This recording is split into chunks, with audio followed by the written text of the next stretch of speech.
नमस्कार, मैं संजय कुमार। क्या आप ऐसे किसी आदमी के बारे में जानते हैं जो जीते जी स्वयं अपना श्राद्ध कराता है? लगभग 700 लोगों को श्राद्ध के भोज में पेट भर खिलाया पिलाया जाता है।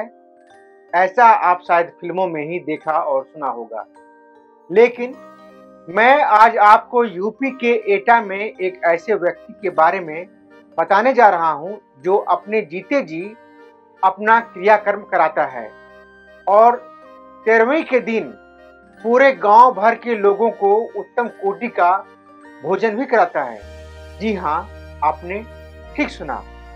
हाकिम सिंह नाम का व्यक्ति, जिसकी उम्र लगभग 55 साल थी, अपनी मृत्यु से ठीक 2 दिन पहले गांव में भव्य तरीके से आयोजन करके 700 लोगों को अपनी 13वीं का भोज कराया था।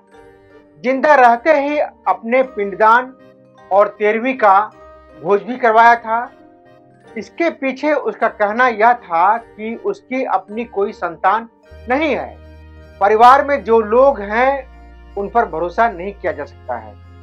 शक है कि उनके मर जाने के बाद परिवार के लोग उनकी 13वीं करेंगे भी या नहीं।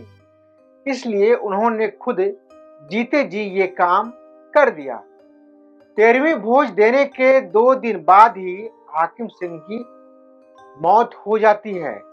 हाकिम सिंह की मौत से हर कोई हैरान रह जाता है।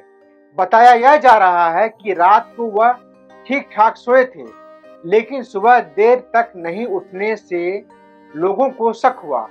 हाकिम सिंह एटा मोहल्ला मुंशी नगर के रहने वाले थे। उनके पिता का नाम बांके बिहारी लाल था। हाकिम अपने हिस्से की आधी बीघा जमीन बेचकर ब्लॉक के पास में ही बनी दुकानों में रह रहे थे। बुधवार की सुबह रोज की तरह लोग अलाव जला करके हाथ सेक रहे थे। तभी उन्हीं में से किसी एक की नजर हाकिम सिंह पर पड़ी। रोज की तरह उन्हें जगा हुआ नहीं पाकर लोगों को आशंका हुई और शक हुआ, तो उन्होंने उनकी चारपाई के पास जाकर देखा तो हाकिम सिंह मृत पड़े थे। उनकी मौत की खबर मोहल्ले में फैली तो काफी संख्या में लोग वहां इकट्ठा हो गए। सूचना मिलने पर उनके भाई भतीजे भी पहुंचे। उसके बाद वे सबको अपने घर ले गए और उनका कहना था कि वे हाकिम का संस्कार ढंग से करेंगे। हालांकि हाकिम को उन लोगों पर कोई भरोसा नहीं था।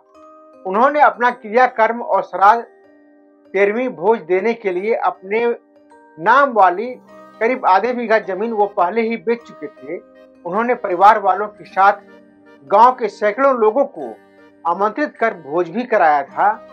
अपना पिंडदान और ब्राह्मणों को बुलाकर विधि विधान से हवन और यज्ञ 13वीं संस्कार की सारी रस्में अदा की थी। उसके द्वारा ऐसा किए जाने की चर्चा पूरे मोहल्ले में थी, लेकिन किसी ने यह नहीं सोचा था कि 2 दिन बाद ही हाकिम सिंह इस दुनिया को अलविदा कह देंगे। अब बाकी उनकी मौत के बाद आसपास के क्षेत्रों में लोग चर्चा करने लगे हैं। बीते सोमवार का हाकिम सिंह की तबीयत थोड़ी बिगड़ गई थी। तभी उन्हें अपनी मौत का अंदेशा हो गया था और इसके बाद उन्होंने अपना पूरा श्राद्ध कराया था, जिसके बाद उसकी मौत हो गई। तो यह वह शख्स था जो अपने जीते जी अपना पिंडदान कराया था, श्राद्ध कर्म कराया था। तो यह थी कहानी हाकिम सिंह की। आप देखते रहिए Sanjay Kumar pixel media 984.com और मेरे चैनल को सब्सक्राइब करना ना भूलें। धन्यवाद।